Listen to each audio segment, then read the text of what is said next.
Hello student, this is AT sir. Welcome to Premier. So we are discussing some basic concept of chemistry and we are discussing problem based on chemical reaction. So in last class we we solved lots of questions related to the problem based on chemical reaction. So we should do in problem based on chemical reaction. First of all, you have to balance the chemical reaction, and any information are given for any substance involved in the chemical problem. First of all, you have to find out the number of moles of that substance, and by the help of number of moles of that substance, comparing the mole with respect to ठीक है, या simple क्या कर देंगे, we have to calculate the number of moles of given substance and applying the mole analysis and calculate the number of moles of remaining substance involve in the reaction.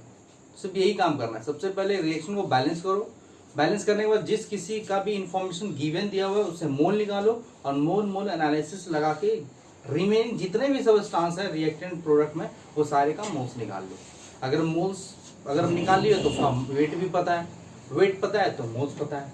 Clear है? यहाँ तक समझ में आ रहा है? आगे हम लोग कुछ होमवर्क भी दिए थे, वो होमवर्क देखते हुए आगे बढ़ते हैं. ठीक है, केस 2 की तरफ. तो होमवर्क क्या था कि calculate the weight of oxygen gas required to, ये होमवर्क था मेरा. Calculate the weight of oxygen gas required to burn completely 81 gram of aluminium and also calculate the weight of Al2O3 produce. बहुत लोग बना लिए होंगे, बहुत लोग से नहीं बना होगा, देखेंगे कैसे सॉल्व करेंगे. सबसे पहले क्या बोला गया कि एल्युमिनियम को बर्न किया गया इन प्रेजेंस ऑफ ऑक्सीजन. तो ऑक्सीजन के प्रेजेंस में बर्न किया. बर्न करने के बाद क्या बनता है? Al2O3. बैलेंस कर लेते हैं. बैलेंस करने के लिए देखो यहाँ 2 है, यहाँ पे 3 है. एलसीएम 2 3 इसका 6, तो इसको 2 से मल्टीप्लाई करो, इसको 3 से मल्टीप्लाई करो. अब ये 2 2 4 है तो 4 हो गया. This is balance chemical equation. कैसे पढ़ेंगे? 4 mole of aluminium is completely burn in presence of 3 mole of oxygen gas to produce 2 mole of aluminium oxide. अब आपको गिवन क्या दिया हुआ है कि 81 ग्राम ऑफ एल्युमिनियम है. 81 ग्राम ऑफ एल्युमिनियम में कितने मोल होते हैं? तो 81 अपॉन एल्युमिनियम का कितना होता है? एल्युमिनियम का बताओ ग्राम एटॉमिक मास कितना हो जाएगा? 27. तो 27 4 जा या 27 3 जा, 27 3 जा कितना होता है? 81. 27 3 जा 81, मतलब 81 ग्राम ऑफ एल्युमिनियम में 3 मोल्स होता है. आपको बताना है कि कितने weight, calculate the weight of oxygen gas required to burn completely 81 gram of aluminium. हम 81 ग्राम ऑफ एल्युमिनियम पता कर लिए कि आखिर कितने मोल होते हैं? 3 मोल होते हैं. तो अब मोल निकाल लो. तो ऑक्सीजन गैस का अगर मोल निकालना है तो कैसे निकालेंगे? इसका मोल निकालना है तो उसका स्टोइकियोमेट्रिक कोएफिशिएंट ऊपर, जिससे निकालना है उसका स्टोइकियो कोएफिशिएंट नीचे, और कितने से निकालना है? 3 से. तो 3 से मल्टीप्लाई कर दी, मतलब कितना हो गया? 9/4 मोल. मतलब कि 3 मोल ऑफ एल्युमिनियम को जलाने के लिए कंप्लीटली 9/4 मोल चाहिए, पर निकालना था वेट. अगर आपको अगर मोल पता चल गया है, number of moles of O2 कितना आ गया है? 9/4. तो क्या वेट ऑफ O2 निकाल सकते हो? कैसे भाई? 9/4 into molar mass of oxygen gas कितना होता है? 32. तो 4 8 जा 32, मतलब 72 ग्राम. मतलब 81 ग्राम ऑफ एल्युमिनियम को जलाने के लिए 72 ग्राम ऑफ ऑक्सीजन गैस चाहिए. सेकंड क्वेश्चन है, second part, calculate the weight of Al2O3 produce. निकालो. हम इसी से आते हैं. तो देख रहे हो 4 एल्युमिनियम अगर जला रहे हैं कंप्लीट, 2 मोल मिल रहा है. इसका हम देखते हैं एक्चुअल में. तो 2/4 इंटू कितना आखिर? 3. तो कितना हो गया ये? 6/4. आपको क्या निकालना है? वेट. तो अगर आपको मोल पता चल गया एल्युमिनियम ऑक्साइड का, तो वेट कैसे निकालोगे? तो weight of Al2O3 is equal to 6/4 into इसका मोलर मास. मोलर मास निकाल सकते हो. एल्युमिनियम का 27 2 54, 54 और 48, 54 और 48 कितना हो जाएगा? 8 4 12, 1 कैरी, तो 102 हो जाएगा. 102. ठीक है, इसको 2 से कैंसिल करते हैं. 2 3 जा 6, 2 2 जा 4, 2 3 जा 6, 2 2 जा 4, 2 से कैंसिल करो, 2 5 जा 10, 1, मतलब कितना हो गया? 3 1 जा 3, 3 5 जा 15. तो 153 ग्राम आपका प्रोड्यूस करेगा एल्युमिनियम ऑक्साइड. एक ये आंसर होगा, एक ये आंसर होगा.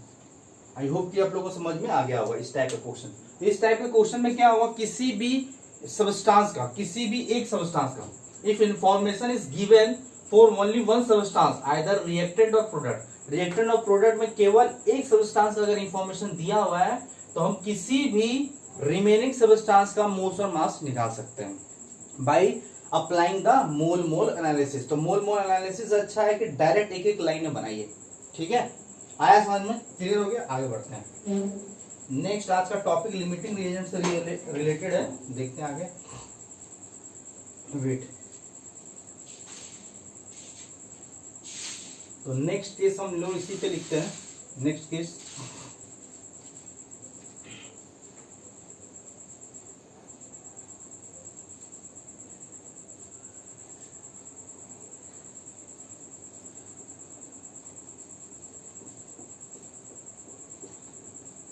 इससे रिलेटेड जितने भी क्वेश्चन आई होप कि आपसे बन जाएगा। ठीक है, नेक्स्ट क्वेश्चन लिखते हैं कि when more than one reactant are involve in the reaction.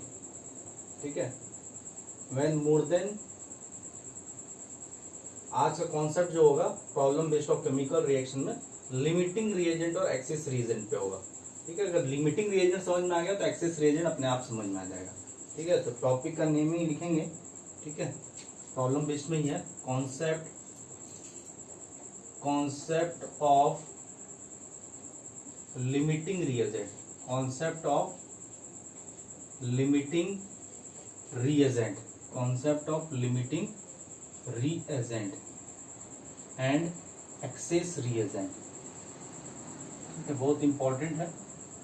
ये कहाँ पे अप्लाई करना है, ठीक है, ये समझना बहुत जरूरी है कि लिमिटिंग रिएजेंट का कॉन्सेप्ट कहाँ पे अप्लाई करना है। शॉर्ट फॉर्म में लिमिटिंग रिएजेंट को LR लिखेंगे और शॉर्ट फॉर्म में एक्सेस रिएजेंट को ER लिखेंगे। केस नंबर 2 है, प्रॉब्लम बेस्ड का केस 1 बता दिए, जब केवल एक सबस्टांस का इंफॉर्मेशन गिवन रहता है तो रिमेनिंग सबस्टांस आइदर रिएक्टेंट और प्रोडक्ट का हम लोग मोल्स और मास निकाल सकते हैं। केस 2 क्या है कि if more then one reactant are involved, when more than one reactant are involved in chemical reaction। ठीक है, if more than one reactant are involved in chemical reaction and information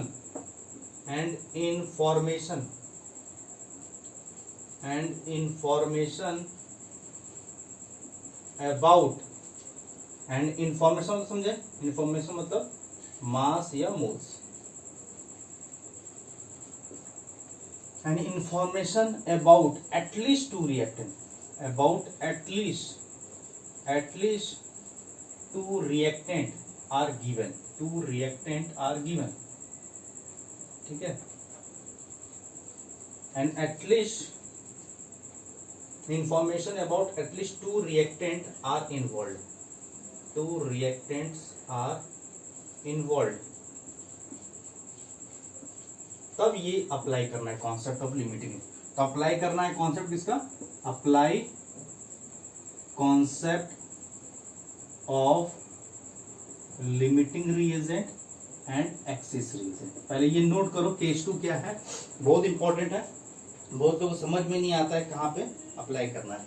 ठीक है, are involve, information about at least two reactant are given, लिख देते हैं are given, information about at least two reactants are given, then apply concept of limiting reagent and excess reagent.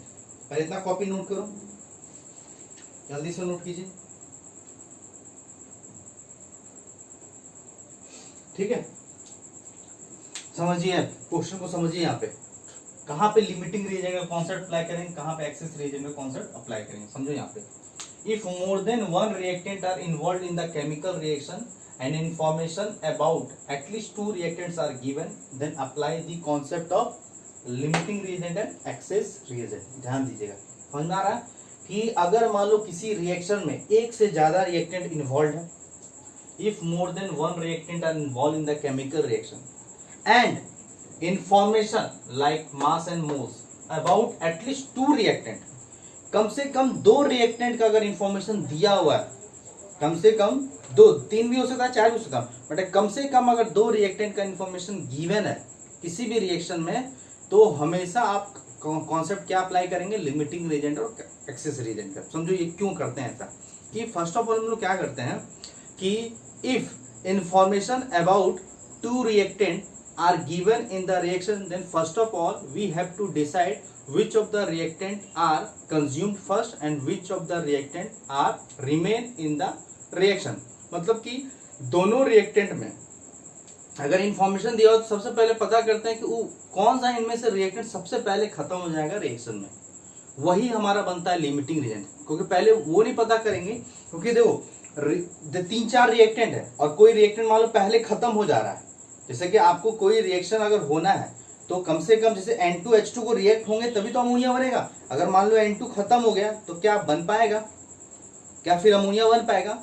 अगर ammonia बनाना है तो N2 और H2 का प्रॉपर रेशियो में reaction होना पड़ेगा। वो रेशियो क्या है पता है आपको, N2 + 3H2 gives 2NH3, मतलब कि 1:3 रेशियो में 1:3 रेशियो में N2 और H2 जब तक रिएक्ट नहीं करेगा तब तक अमोनिया नहीं बनेगा। अब मान लो कि रिएक्शन हो रहा है और N2 एक टाइम के बाद खत्म हो जा रहा है और बच गया H2 का अभी भी कुछ मोल्स और या मास बचा हुआ है, तो क्या N2 का इतना औकात है कि अमोनिया को बना लेगा? ऐसा औकात है क्या? नहीं। मतलब N2 और H2 को प्रॉपर एक 1:3 रेशियो में मोल रेशियो में रिएक्ट करना होगा तब जाके अमोनिया बनेगा, 2 मोल्स उस रेशियो में बनेगा। अगर मान लो कि ड्यूरिंग फॉर्मेशन ऑफ अमोनिया मान लो कि अगर H2 भी खत्म हो जाता है तो N2 का इतना औकात नहीं कि अमोनिया बना ले, या N2 अगर पहले खत्म हो गया तो H2 का भी इतना औकात नहीं कि अमोनिया सिंगली बना ले। मतलब कि अमोनिया बनाने के लिए 1:3 मोल रेशियो में N2H2 को रिएक्ट करना ही होगा।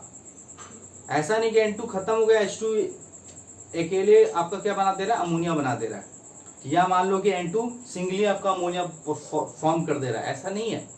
दोनों को इन्वॉल्व होना, जैसे कि चाय बनाना है तो चाय बनाने के लिए दूध, चीनी, चाय पत्ती, ये तीनों का रेशियो रहना बहुत जरूरी है। अगर मान लो दूध खत्म हो गया तो क्या चीनी और चाय पत्ती से चाय बना लोगे क्या? नहीं, पॉसिबल नहीं है। या मान लो चीनी अगर खत्म हो गया तो क्या आप दूध और चाय पत्ती से बना लोगे क्या? नहीं, तीनों का प्रेजेंस होना बहुत जरूरी है। अगर दूध का चाय बनाना है आपको तो तीनों चाय पत्ती, दूध और चीनी का रहना बहुत जरूरी है। कोई भी एक खत्म हो जाता है तो फिर चाय बनेगा नहीं, वो प्रॉपर चाय नहीं होगा, चाय जो बोलते हैं हम जिसको। आ रहा समझ में? तो रिएक्शन होने के लिए आपका कोई भी अगर एक रिएक्टेंट खत्म हो जाता है तो फिर जो रिएक्टेंट बचा हुआ वो कभी प्रोडक्ट बना सकता है। तो इसी तरह से कॉन्सेप्ट क्या है कि अगर information about at least 2 reactant are given in the reaction, then first of all we have to decide which of the reactant are consumed first and which of the reactant are remain in the reaction. मतलब कौन पहले खत्म हो जाएगा वो पहले decide करना बहुत जरूरी है। डिसाइड नहीं करोगे तब तक आपको पता नहीं चलेगा, क्योंकि जो खत्म पहले हो जा रहा है वही इंपॉर्टेंट है। उसी के बेसिस पे हम पता करेंगे कितना प्रोडक्ट बनेगा या कितना अब जो बचा हुआ रिमेनिंग रिएक्टेंट है वो कितना बचेगा। ठीक है, तो सबसे पहले तो यही समझेंगे कि क्या होता है। ठीक है, तो यहाँ पे हम लिख देते हैं कुछ देखो, यहाँ पॉइंट बना के लिख देते हैं कि व्हेन इंफॉर्मेशन अबाउट, इंफॉर्मेशन मतलब समझ में आ गया, मोल्स भी हो सकता है या मास भी हो सकता है। Information about reactant at least 2 reactant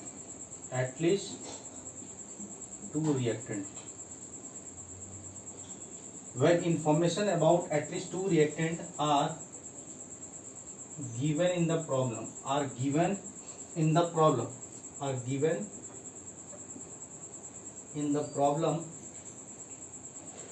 then first of all we have to decide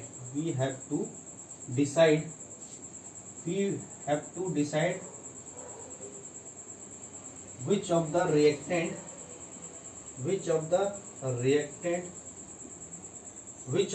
reactant consumed, which of the reactant is completely consumed in the reaction ठीक है, which of the reactant is completely consumed in the reaction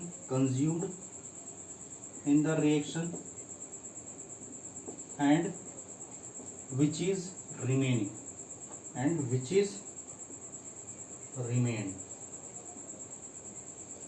ठीक है।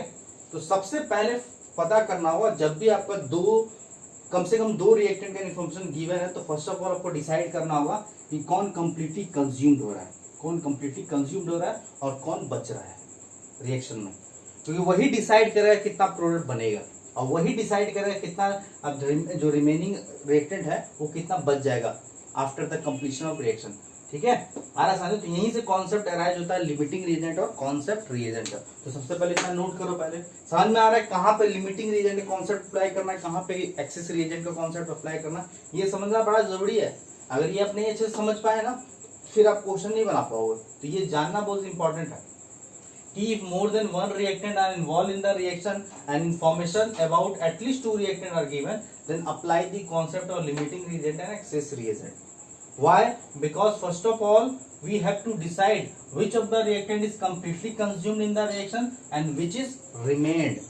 आया समझ में? Clear हुआ? आगे बढ़े, नोट कर लिए। चलिए अब लिमिटिंग रिएजेंट और एक्सेस रिएजेंट क्या होता है वो समझो आप लोग, अब क्लियर समझ में आएगा। लिमिटिंग रिएजेंट और एक्सेस रिएजेंट क्या होता है बहुत बारीकी समझो, क्योंकि बहुत इंपॉर्टेंट है और सब भी चैप्टर जो आने वाला है उसमें भी ये सब यूज होगा, ये सब कॉन्सेप्ट। लिमिटिंग रिएजेंट क्या होता है, what do you mean by limiting reagent? Limiting reagent को शॉर्ट फॉर्म में LR लिखेंगे। लिमिटिंग रिएजेंट क्या होता है, द रिएजेंट या the reactant which is completely consumed first in the reaction. ठीक है, या बोलेंगे the reagent which is present in limit, the reactant which is present in limit, जो रिएक्टेंट आपका लिमिट में प्रेजेंट हो, या हम बोल सकते हैं which is consumed first in the reaction, उसे हम क्या बोलेंगे लिमिटिंग रिएजेंट। यहाँ पे हम लिख देते हैं द रिएजेंट ही बोल सकते हो या रिएक्टेंट भी बोल सकते हो, द रिएजेंट और रिएक्टेंट दोनों चलता है। The reagent which is present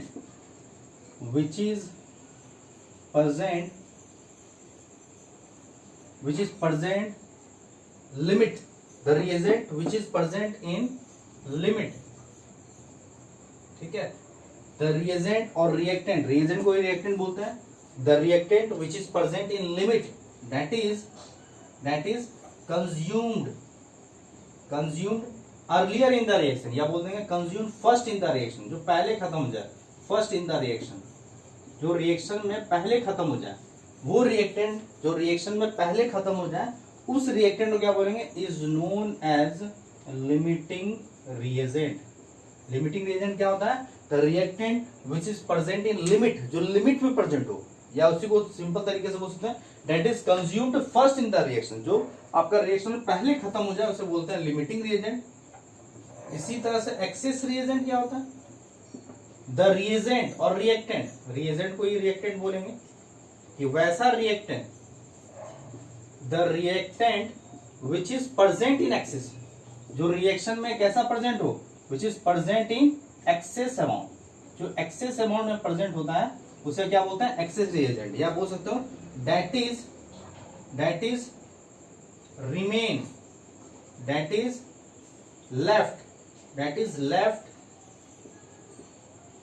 left after the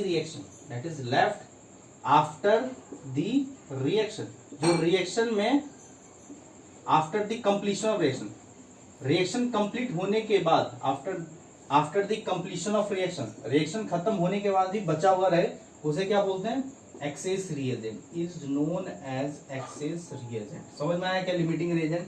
limiting reagent क्या होता है, द रिएजेंट और reactant which is present in limit, जो लिमिट अमाउंट में प्रेजेंट हो, that is consumed first in the reaction, जो रिएक्टेंट आपका रिएक्शन में पहले खत्म हो जाए उसे बोलते हैं लिमिटिंग रिएजेंट। और एक्सेस रिएजेंट क्या बोलते हैं, ऐसा रिएक्टेंट जो आपका एक्सेट अमाउंट में प्रेजेंट हो, जबकि रिएक्शन खत्म होने के बाद ही बचा हुआ रहे, वो रिएक्टेंट को क्या बोलते हैं एक्सेस रिएजेंट। अब क्वेश्चन अराइज होता है कि आपका प्रोडक्ट कितना बनेगा, या एक्सेस रिएक्शन खत्म होने के बाद कितना रिमेनिंग बचेगा, कितना लेफ्ट बचेगा, वो कौन निकालता है, तो वो लिमिटिंग रिएजेंट है। Limiting reagent is the deciding factor कि how much amount of product is produce and how much excess reagent are produce after the completion rate. Reaction खत्म होने के बाद आखिर कितना एक्सेस रिएजेंट का अमाउंट बच जाएगा या आखिर कितना प्रोडक्ट का अमाउंट बन जाएगा, वो कौन डिसाइड करता है? Limiting reagent. यहाँ पे लिखेंगे, नोट बना के लिखेंगे, बहुत इंपॉर्टेंट है, नोट बना के लिखिए, ये तो डेफिनेशन बता रहे हैं, नोट बना के लिखिए।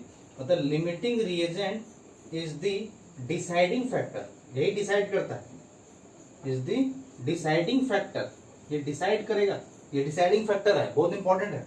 Limiting reagent is the deciding factor,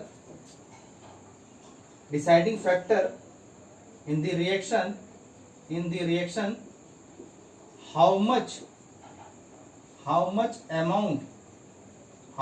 amount of excess reagent and how much amount of excess reagent and product, ठीक है, our product, how much amount of excess reagent, how much amount of product are produced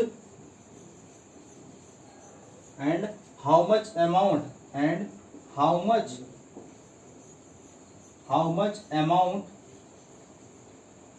of excess reagent are left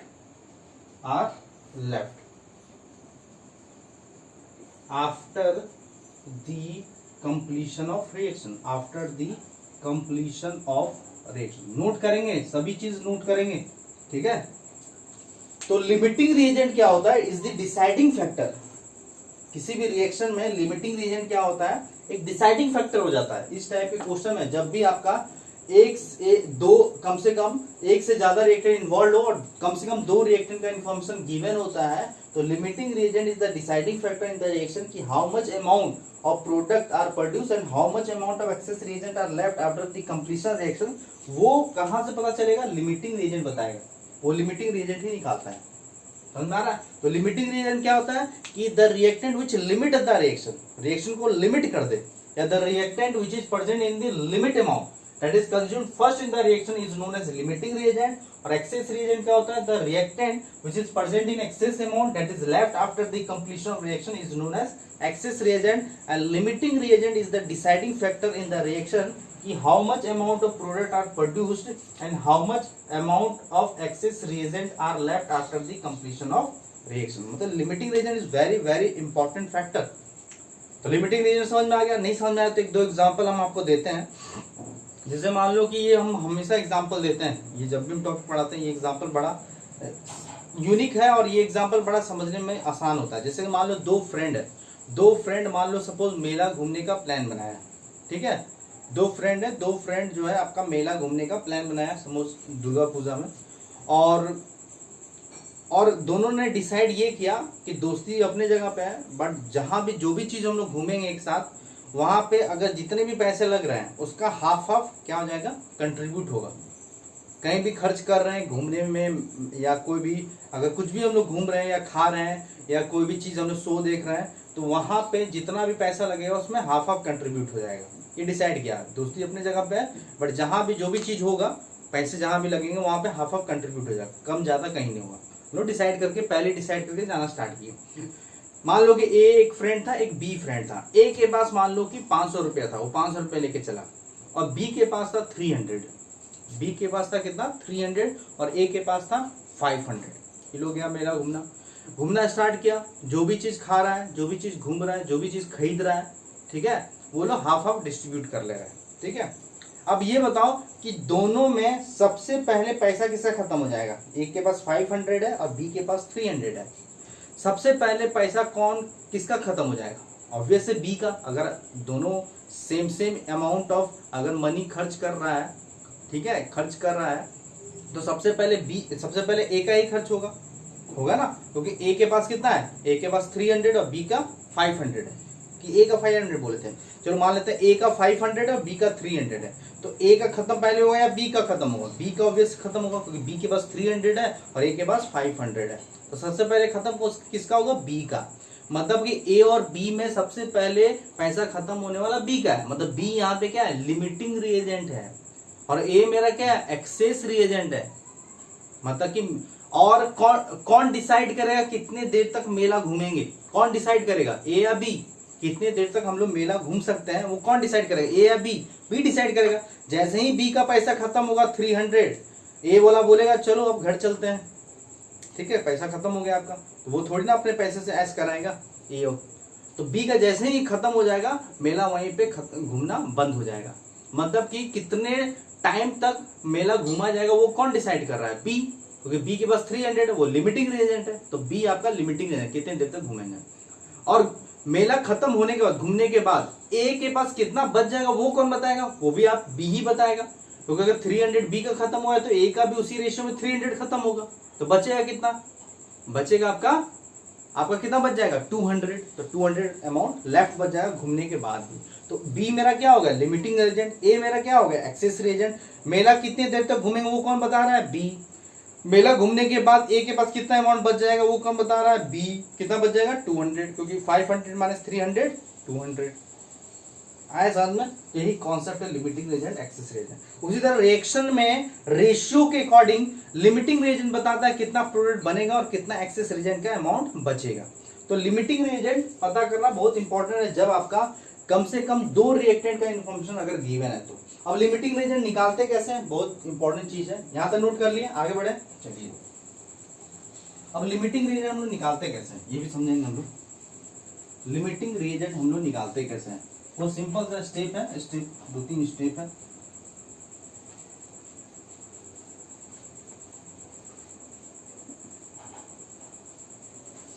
छोटा छोटा step है। सबसे पहले देखो, जैसे कि एग्जांपल से ही पहले समझाते हैं, ठीक है। पहले अब समझाते हैं आपको how to identify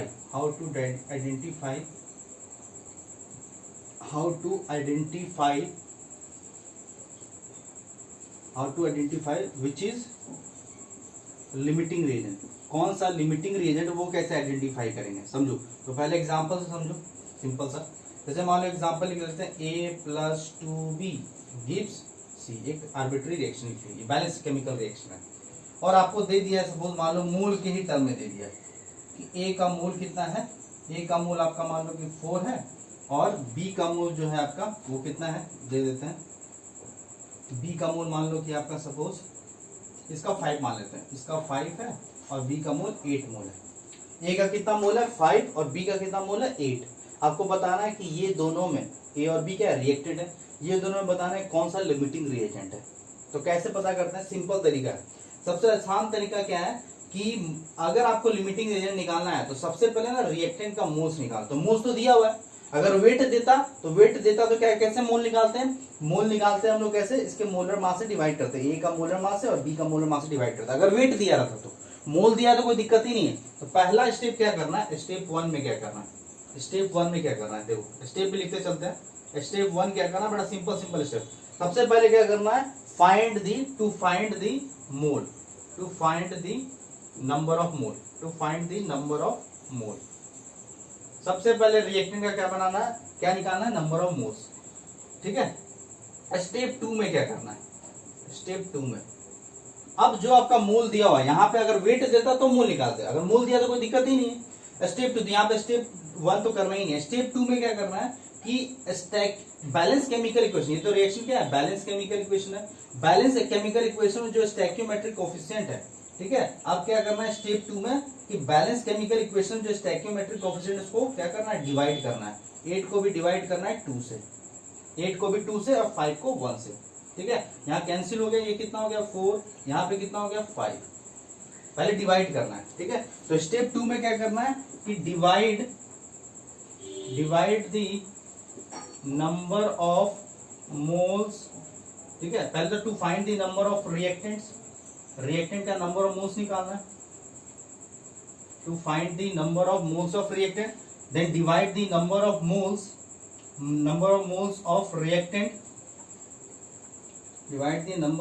of reactants with its stoichiometric coefficient. Stoichiometric coefficient कैसे पता चलेगा, जब रिएक्शन बैलेंस्ड होगा तो जो भी आपका नंबर ऑफ मोल्स निकाल लिया रिएक्टेंट्स का, उसके स्टैक्योमेट्रिक कोफिशिएंट से डिवाइड कर लो। अब कंपेयर करो कि किसका रेशियो छोटा है, किसका रेशियो छोटा है, ये रेशियो छोटा है, मतलब बी यहाँ पे क्या है, लिमिटिंग रिएजेंट है, बी मेरा क्या है, limiting reagent, B is limiting reagent and A is excess reagent, A is excess reagent, B क्या है आपका लिमिटिंग रिएजेंट और ए क्या है आपका एक्सेस रिएजेंट, जिसका रेशियो छोटा होगा। मतलब स्टेप थर्ड में क्या करना है, स्टेप थर्ड में compare which is smaller ratio, which is divide करने में देखना है विच इज स्मॉलर रेशियो, जो स्मॉलर रेशियो है वही हो जाएगा आपका लिमिटिंग रिएजेंट, और बाकी जो बच गया वो आपका क्या हो जाएगा, एक्सेस रिएजेंट, जो स्मॉलर रेशियो वही मेरा लिमिटिंग रिएजेंट। आया समझ में, कैसे निकालते हैं लिमिटिंग रिएजेंट, ये समझ में आया, सिंपल हुआ। सबसे पहले क्या करना है, मोल फाइंड करना है रिएक्टेंट का, उसके बाद कॉरस्पॉन्डिंग स्टोइकियोमेट्रिक से डिवाइड कर दो, डिवाइड करें किसका रेशियो छोटा है, 4 छोटा है, जो रेशियो छोटा होगा वही हो जाएगा लिमिटिंग रिएजेंट। ऐसा मत देखना कि ये 5 है, कम है मोल तो ये लिमिटिंग रिएजेंट, ऐसा नहीं है,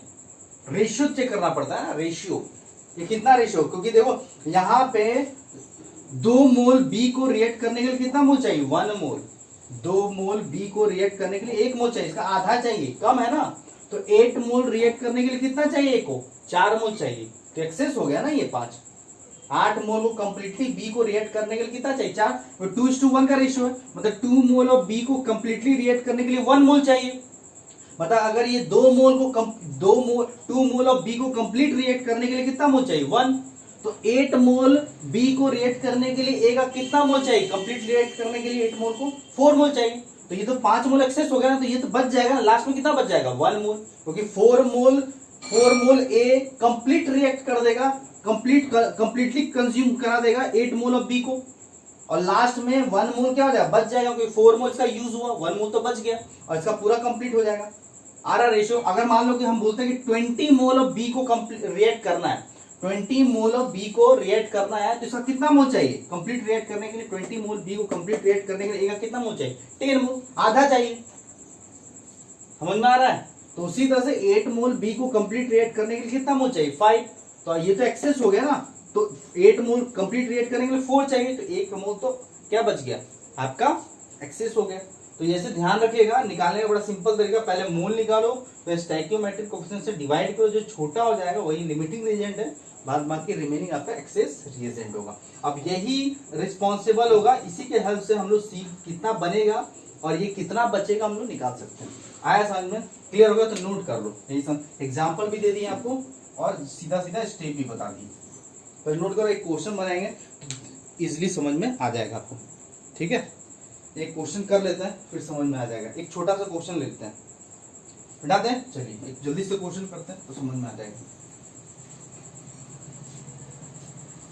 लिमिटिंग रिएजेंट को concept,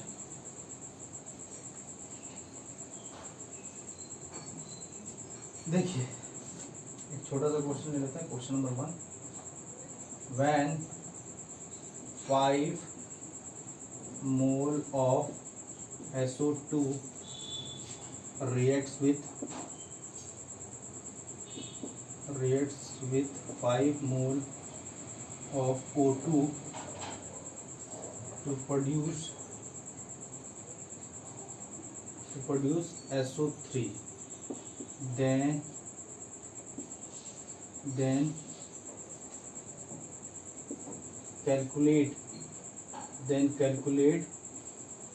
then calculate weight of SO3 is produced and also calculate the weight of excess reagent left, ये निकालना है, वो सिंपल सा है, ठीक है।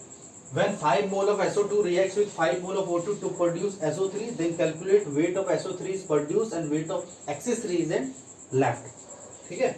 इसको कैसे सॉल्व करें, पहले रिएक्शन लिखूं, क्या है, SO2 को रिएक्ट कराएं हम लोग O2 से, तो बन जाएगा SO3, बैलेंस कर लेते हैं, तो यहाँ पे 2 लगाओ, यहाँ पे 2 सल्फर 2 सल्फर, 2 2 4 और 2 6, 2 3 6, ये बैलेंस केमिकल इक्वेशन है। अब यहाँ पे क्या गिवन दिया हुआ, मोल गिवन दिया हुआ, इसको कितना गिवन दिया, मोल, ये 5 मोल है, ये भी 5 मोल, 5 mole of SO2 reacts with 5 mole of O2। अब दो रिएक्टेंट और दोनों का इंफॉर्मेशन दिया हुआ है, आपको बताना है कितना SO3 बनेगा।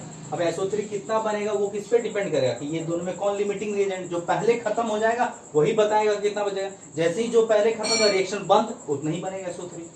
तो डिसाइड करते हैं कि SO2 और O2 में कौन आपका लिमिटिंग रिएजेंट है। तो लिमिटिंग रिएजेंट ऊपर हम लोग निकालते हैं, क्योंकि लिमिटिंग रिएजेंट पहचानना है उसका, तो फिर बाद में कोई काम नहीं होता है। तो नंबर ऑफ मोल्स निकाल लिए, निकला हुआ है, वेट रहा था तो नंबर ऑफ मोल्स निकालते हैं, डिवाइड विथ मोलर मास।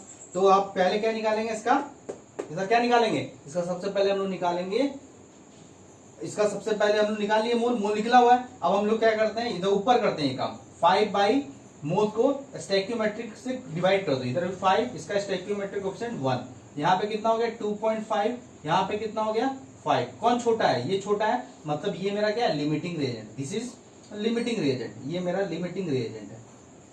ये मेरा क्या है एक्सेस रिएजेंट है, ये मेरा एक्सेस रिएजेंट है। मतलब एक टाइम के बाद ये 0 हो जाएगा, ये कुछ ना कुछ बच जाएगा। मतलब कि अब SO3 कितना बनेगा वो कौन बताएगा, इससे पता चलेगा SO2 से, क्योंकि एक टाइम के बाद खत्म हो जाएगा ना ये, तो जब खत्म हो जाएगा रिएक्शन खत्म बंद हो जाएगा और उतना ही SO3 बनेगा। तो हम कैसे निकालेंगे, अब देखो SO3 का नंबर ऑफ मोल्स निकालो, number of moles of SO3 कैसे निकालेंगे, इसका निकालना है 2, जिससे निकालना है, निकालने के लिए इसी से निकालेंगे, लिमिटिंग रिएजेंट है ये। तो क्या हो जाएगा 2/2 और कितना मोल है 5, तो कितना हो गया ये 5 मोल हो गया। निकालना वेट था ना, तो वेट ऑफ SO3 क्या हो जाएगा 5 इंटू मोल है, मोल को मोलर मास से मल्टीप्लाई कर दो तो सल्फर का 32 48 80 हो जाएगा, मतलब 400 ग्राम, 80 इंटू 4 क्या 400 ग्राम, मतलब इतना ग्राम आपका वेट बनेगा। आपको निकालना है कितना ईयर लेफ्ट हो जाएगा। अब देखो बड़ा सिंपल है, हम लोग कोशिश करते हैं कि 2 मोल SO2 को रिएक्ट करने के लिए कितना मोल चाहिए O2 का 1, तो 5 मोल SO2 को कंप्लीटली रिएक्ट करने के लिए कितना मोल चाहिए O2 वो निकालेंगे ना। तो सबसे पहले हम निकाल लेते हैं, तो number of moles of O2 निकालते हैं। कैसे निकालेंगे कि ऊपर वाला 1 है, नीचे वाला 2 है, इंटू 5 हो गया, मतलब कितना हो गया 2.5। मतलब कि 5 मोल SO2 को कंप्लीट रिएक्ट करने के लिए O2 को कितना मोल चाहिए 2.5 मोल, क्योंकि 2:1 का रेशियो है ना। 2 मोल SO2 को कंप्लीट रिएक्ट करने के लिए 1 मोल चाहिए, तो 5 मोल SO2 को रिएक्ट करने के लिए कितना चाहिए 2.5। 10 मोल SO2 को कंप्लीट रिएक्ट करने के लिए O2 को कितना चाहिए 5 मोल। 15 मोल ऑफ SO2 को कंप्लीट रिएक्ट करने के लिए कितना चाहिए 7.5।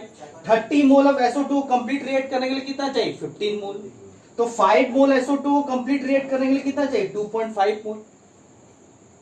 आया समझ में। एक्चुअल में कितना मोल है O2 का 5, मतलब 5 में 2.5 यूज हुआ, बचा कितना 5 माइनस 2.5 मतलब कि 2, मतलब कि यहाँ पे number of moles O2 left कितना हो जाएगा, यहाँ लिख देते हैं।